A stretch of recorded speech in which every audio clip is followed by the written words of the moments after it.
চিত্তচিরে চৈত্র মাস পর্ব ১ লিখেছেন মম সাহা। চাঁদিনী আপার দেবর আমার বুকে হাত দিয়েছে আপা, আমি খুব ব্যথা পেয়েছি জানো, কি বিশ্রী ছোঁয়া। ৭ বর্ষীয় ছোট বোনের মুখে এমন বিশ্রী কথাটা শুনতেই শরীরটা শিশির করে কেঁপে উঠল চিত্রার। ঘুমার্ত মুখখানা রাগে লাল বর্ণ ধারণ করলো। বোনের দিকে দৃষ্টি দিতেই দেখল ছোট্ট মেয়েটা ভয়ে কেমন গুটিসুটি মেরে আছে। তাড়াতাড়ি বোনকে নিজের ২ হাতের আঁচলে আগলে নিল সে। হতভম্ব কণ্ঠে বলল, দেখি তো আমার চেরি সোনা, জামাটা একটু সরাও আপা, একটু দেখি। সবচেয়ে নিকটতম ভরসার স্থান পেয়ে মেয়েটা নির্দ্বিধায় জামা সরালো। জামা সরাতেই আঁতকে উঠল চিত্রা। কেমন লাল হয়ে গেছে মেয়েটার সাদা ধবধবে চামড়াটা। কি ভীষণ বিশ্রী ভাবি না ছুঁয়েছে এতটুকু বাচ্চাকে। ভাবতেই ঘৃণায় টইটুম্বুর হয়ে গেল চিত্রার শরীরের প্রতিটি শিরা উপশিরা। খেপে উঠল সে, অথচ বাড়ি ভর্তি এত মানুষ। ঝুঁকের বসে কিছু করে বসলে তার খেসারত না আবার ছোট চিত্রাকে দিতে হয়। বিরক্ত রাগ দুটোই অনুভূতি মিলেমিশে একাকার হয়ে যখন আন্দোলন শুরু করে চিত্রার মস্তিষ্কে, তখন বাহির থেকে তার ডাক পড়ল। আজ তার বড় বোন চাঁদনির গর্ভকালীন ৭ মাস পূর্ণ হয় ছোটোখাটো একটা অনুষ্ঠানের আয়োজন করা হয়েছে। সেই অনুষ্ঠানেই চাঁদনির শ্বশুরবাড়ির লোকজন এসেছে। অবশ্য তার বড় বোন চাঁদনি, তার বড় চাচার মেয়ে হলো চাঁদনি আপা।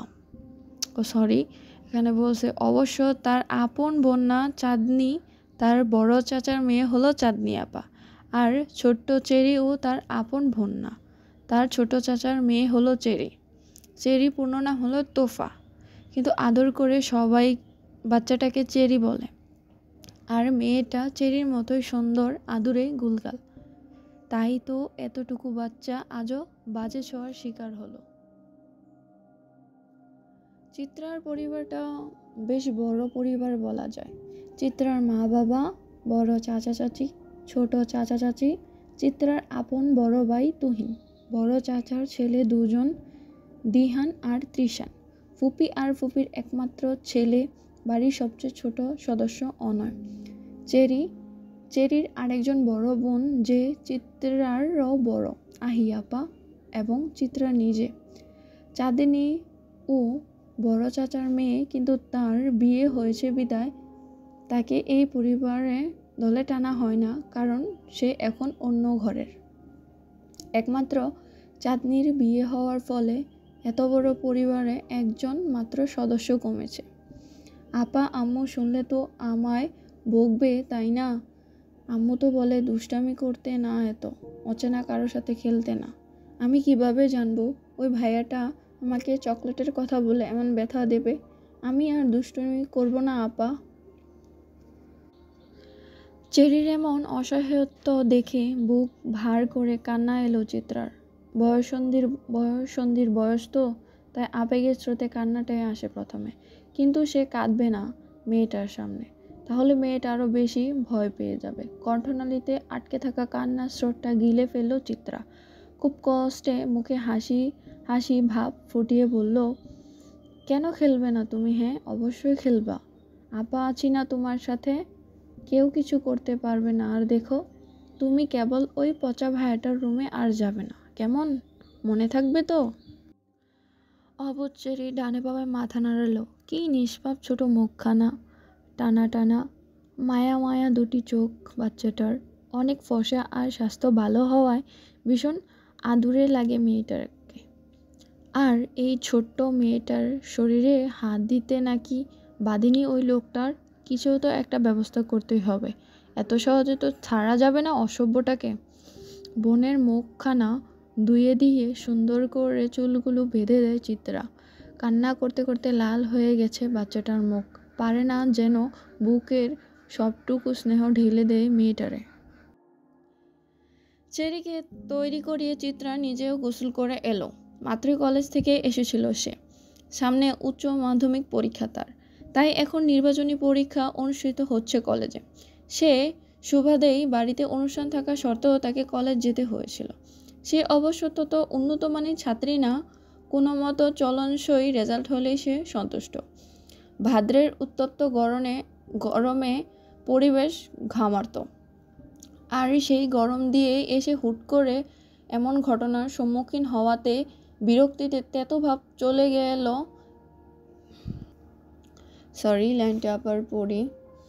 আর সেই গরম দিয়ে এসে হুট করে এমন ঘটনার সম্মুখীন হওয়াতে বিরক্তিতে তেতো ভাব চলে এলো তার শরীরে। গোসল করায় আপাতত কিছুটা শান্তি মিলেছে। গোসল করে লাল টকটকে একটা 3 পিস পরল চিত্রা। অতঃপর চেরির হাত ধরে বাড়ির বাগানের দিকে এগিয়ে গেল। মূলত অনুষ্ঠানটা সেখানেই। বিরাট আয়োজন করা হয়েছে চাঁদনির জন্য। কত রকমের খাবারের যে আয়োজন করা হয়েছে তা হিসাব করেও শেষ করা যাবে না। চিত্রা ছুটে এসে ধপ করে তার আপুর পাশে ঘেঁষে বসে পড়ল। চিত্রাকে দেখে ভারী পেটের গোলগাল ফর্সা ধবধবে চাঁদনি মুচকি হাসল। বাম গালটা টেনে নিয়ে বলল, কই ছিলিস চিতাভাগ? এতক্ষণ লাগিয়ে কি পরীক্ষা দিয়েছিস শুনি? পরীক্ষাকে এত সিরিয়াসলি নেওয়ার মেয়ে তো তুই না। কি ব্যাপার শুনি? বড় আপার দিকে আর চোখে তাকিয়ে মুখ বাঁকালো চিত্রা। বেশ ভাব নিয়ে বলল, তোমাদের মতো জর্জ ব্যারিস্টার হওয়ার মতো ছাত্রী হয়তো না, তাই বলে পাস মার্কটা তুলব না? বাবাকে তো চেনো, ফেল করার অপরাধে না আবার জেলে দিয়ে দেয়। নিজের ক্ষমতার যে দাপট দেখায় সে। চিত্রার কথায় হাসল চাঁদনি। মেয়েটা তার বাবাকে তেমন পছন্দ করে না বলা যায়, বেশ ভয় পায়। একমাত্র নিজের বাবাকে ছাড়া পুরো পৃথিবীকে উত্ত্যক্ত করার ক্ষমতা ওর আছে। বাবার সাথে ওর যে শীতল একটা যুদ্ধ প্রতিনিয়ত হয় তা সবারই জানা আছে। তবুও নিজের বাবাকে তো আর এমন কথা বলা শোভা পায় না। এজন্য চাঁদনি চোখ রাঙালো, ছোট্ট ধমক দিয়ে বলল, এমন বলে না চিতাবাগ, তুই না ভদ্র মেয়ে? হ্যাঁ আমি কি অস্বীকার করেছি? ভদ্র বলেই তো পিছে পিছে বলছি। অভদ্র হলে তো মুখের সামনে বলতাম। কথাটা বললেই ফিসলে হাসলো চিত্রা। চাঁদনি চেয়েও রাগি রাগি মুখ করে রাখতে পারল না। চিত্রটা এমনই, যেখানে থাকবে সেখানে হাসির মেলা থাকবে। চাঁদনি আর চিত্রার কথার মাঝে চোখের গোল চশমাটা ঠেলতে ঠেলতে হড়কে পদের ভাজর থালা দিয়ে উপস্থিত হলো ওহি। গাঢ় অবধি চুলগুলো গরমে বেশ বিরক্ত করছে তাকে। ওহির মুখমণ্ডলে একটা নিষ্পাপ ভাব থাকে সবসময়। আর মেয়েটা বেশ গম্ভীরও। বড় পিতলের থালাটার মাঝে 7 রকমের ভাজি। ভারী থালাটা চাঁদনির সামনে রেখে ক্ষান্ত হলো সে। সব খাবার আপাতত চলে এসেছে। থালাটা রেখেই ওড়না দিয়ে নিজের মুখটা মুছল ওহি। চেরিকে নিজের দিকে টেনে নিয়ে ছোট কণ্ঠে বলল, তোমার খিদে লেগেছে চেরি? আপা কি তোমার খাবার খাইয়ে দেব? ছোট্ট চেরি ওহির কোমরের দিকে জামা আঁকড়ে ডানে বামে মাথা নাড়িয়ে বলল, বড় আপার খাওয়া হোক, তারপর আমি খাবো। চিত্রা আপা খাইয়ে দেবে। চেরির কথাটা ভালো লাগলো না ওহির। বিরক্তিতে নাক মুখ কুঁচকে বলল, তোমার চিত্রা আপা নিজের খাবার নিজে খেতে পারে নাকি যে তোমাকে খাইয়ে দেবে? ওহির কথা মুখ ভেঙচি কাটল চিত্রা। চেরির দিকে তাকিয়ে মুখ ফুলিয়ে বলল, তোমার মেজু আপা অনেক খেতে পারে, বুঝলা? তাই তো এমন কাঠিল নাহান শুকনা। এই চিত্রা, কেমন ভাষা ব্যবহার করিস বাড়িতে? তোর সাথে থেকে চেরিও এইসব শিখে। ওহির নাক মুখ ছিটকানো কথার ফিক করে হেসে দিল চিত্রা। হাসতে হাসতে বলল, ছোট আপা, তুমি তো শিক্ষক হবে তাই না? তোমার সাথে পারফেক্ট মানাবে সেই পেশা।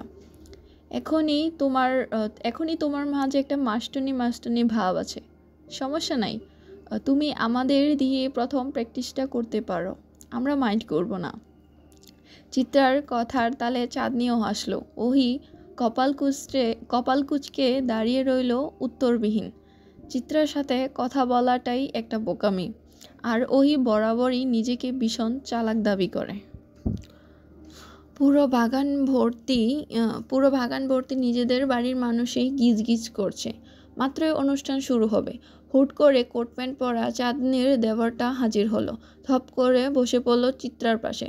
তাকে দেখতেই গুটিয়ে গেল ছোট্ট চেরি। চিত্রারও হাসি হাসি মুখে আমাবস্যা নামলো। মুখ আধার করে সে চাঁদনির পাশ থেকে উঠে চেরির সাথে দাঁড়ালো। চাঁদনির দেবর মহিন সবার দিকে তাকিয়ে কেমন হাসলো। গদগদ কণ্ঠে চিত্রার উদ্দেশ্যে বলল, আরে আরে বেয়ান সাহেবা, উঠে পড়লেন যে? আমার পাশে বসলে কি ক্ষয় হয়ে যাবে নাকি শরীর? চিত্রা মুখ বাঁকালো, অন্যদিকে তাকিয়ে বলল, আপনার তো অনেক কারেন্ট, যদি শক খেয়ে যাই। চাঁদনি কোনো মতো নিজের হাসি মুখ বজায় রাখল। বোনের এমন ভঙ্গির কথা তার যে তত পছন্দ হয়নি সেটা প্রকাশ না করার অপ্রমাণ চেষ্টা চালালো। চিত্রার বড় ভাই তুহিন এড়িয়ে এলো বোনের দিকে। বেশ গম্ভীর স্বরে বলল, চিত্রা, যা তো একটু ছাদের মরিচ গাছ থেকে কালো কালো কয়েকটা মরিচ তুলে আন। জানিস না চাঁদনিটা মরিচের গ্রান পেলেই খুশি হয়ে যায়, যা নিয়ে আয়। ভাইজান, বড় আপার পেটে ছোট বাবুটা ঝাল খেতে পারবে? চেরির প্রশ্নে হাসল তুহিন। মাথায় আদরে হাত বুলিয়ে বলল, হ্যাঁ খেতে পারবে চেরি, ও তো খুব সাহসী বাবু, তাই পারবে। জাল না খেলে বড় হবে কিভাবে? জাল না খেলে বড় হওয়া যায় না বুঝি? এই জন্য কি বাহার ভাই এত জাল খায়? তাই তো বলি, বাহার ভাই এত বড় কেন? তুহিন মিষ্টি হেসে চেরির গাল টেনে দিয়ে বলল, অর্থপর চোখের ইশারায় চিত্রাকে মরিচ আনার তাগদা দিল। যেই না চিত্রা যেতে নেবে তন্মধ্যেই চিত্রার বড় চাচি হাজির হয়। ব্যস্ত কণ্ঠে বলে, আহা, দুপুর হয়ে এলো যে, অনুষ্ঠান শুরু করতে হবে। চিত্রা মা যা তো বাহারকেও ডেকে আন। এক দৌড়ে যাবি, এক দৌড়ে আসবি, যা। চিত্রা মাথা দুলিয়ে ছোট লাগালো ছাদের দিকে। তবে যাওয়ার আগে চেরিকে ছোট আপার সাথে থাকার নির্দেশ দিয়ে গেল। ছাদে টুকটাক সবজি গাছের পাশাপাশি অনেক রকমের ফুল গাছ অবস্থিত। বিভিন্ন ধরনের ফুল সংগ্রহ করা যেন চিত্রার কাজ। তার ভীষণ ভালো লাগে এই কাজ করতে। তাই তো ছাদে প্রবেশ করার সাথে সাথেই পা বাড়ালো ফুল গাছগুলোর দিকে। কয়েকদিন আগে 3টি নতুন ফুলের চারা গাছ লাগিয়েছিল। আজ সবগুলোরই কি সুন্দর হাসি হাসি ফুটন্ত মুখ দেখা যাচ্ছে। চিত্রা মুগ্ধতা সামলাতে না পেরে পত্রলেখা ও মৌসন্দা আর রঙ্গন ফুলের গাছ থেকে একটা একটা করে ফুল ছিঁড়ে নিল। এই ফুলের গাছগুলো তত সহজলভ্য নয়। কিছুদিন আগে যখন সে এই 3টা ফুলের গাছের জন্য হাহুতাশ করছিল, তখনই ছাদে দেখা যায় এই ফুলের গাছ। চিত্রা জানে বড় ভাইজান বা বড় চাচা ছাড়া আর কেউ এ কাজ করবে না, কারণ তারা দুজনই চিত্রার সকল আবদার পূরণ করার জন্য সর্বদা সচেষ্ট থাকে। তাই আর চিত্রার আবদারটাও যেন তাদেরই কাছে। আনমনে ফুলগুলো মাথায় গুছতে গুছতে পেছন থেকে ভরাট পুরুষালী কণ্ঠ ভেসে এলো, এই মেয়ে, ফুল ছিঁড়ছ কেন? গাছের ফুল গাছেই শোভা পায়, তাকে ছিঁড়ে নিজের চুলে গোজার মধ্যে কোনো মহত্ব নেই। গম্ভীর পুরুষালী কণ্ঠের এমন ধমকে বিরক্ত হলো চিত্রা। সেই বিরক্ত ভাব কপাল কুঁচকে ঝরে ফেলে বলল, গাছটা কি আপনার? গাছটা কি তোমারও না। গাছটা বর্তমানে যেখানে অবস্থানরত সেই মাটির উপর দাঁড়িয়ে আছে, গাছটা এখন তার। লোকটা যে বরাবরই যুক্তিতে পারদর্শী চিত্রা তা জানে। তাই এই গম্ভীর মানবকে বিব্রত বোধ করাতে কুটিল হেসে বলল, তাহলে আপনিও তো আমার বাড়িতে অবস্থান করছেন, তাহলে আপনি কি আমার? ছেলেটা হেসে বলল, চিত্রার মাথায় যে অসৎ বুদ্ধি সরাসরি সেটা তার ভালোই জানা আছে। তাই দুয়াঙ্গলের মাঝে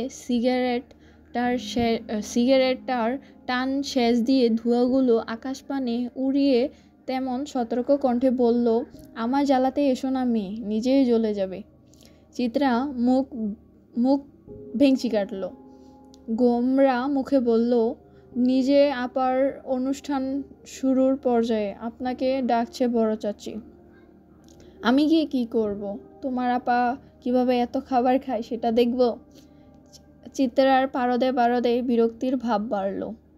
মরিচ গাছের দিকে যেতে যেতে বলল, একদম আপনার গা ছাড়া ভাব আমায় দেখাবেন না। যেতে মন চাইলে যাবেন, না হয় যাবেন না। অনুষ্ঠান তো আর আমার না। সরি, লাইনটা আরেকবার পড়ি। অনুষ্ঠান তো আর আমার না যে আপনার হাতে পায়ে ধরে নিয়ে যাব। আর তাছাড়া আপনি তো সবসময় বাসায় থাকেন না, আজ আছেন বলেই ডাকছে। আমি গেলে তো তোমার হিটলার বাপ নাক মুখ কুচকাবে। যাই, একটু ওনার শিরায় উপশিরায় বিরক্ত ছড়িয়ে আসি। চিত্রা আর কোনো উত্তর দিল না। মরিচ গাছের দিকে এগিয়ে গেল সে। লোকটার বাউন্ডুলে ছন্নছাড়া ভাবটা ঠিক তার পছন্দ না। বাবা মেয়ের এদিকে ভীষণ মিল, দুজনেই এই ছেলেকে দেখতে পারে না। বাহারের ধপাধপ চলে যাওয়ার শব্দ শোনা গেল। যেতে যেতে বলল, শোনো মেয়ে, আমি ছুঁয়ে দিলে পরে অকারণে ঝরে যাবে, গলে যেন সে বরফ গলে না। চিত্রা তাকিয়ে রইল লোকটার দিকে। শ্যামলা ছিপছিপে ঘরনের লোকটার এমন ক্ষুদ্র ক্ষুদ্র জিনিসগুলোই যেন বয়সন্ধির আকর্ষণ। মাথা ভর্তি ঝাঁকড়া চুলগুলো কেমন হেলে দুলে পড়ছে।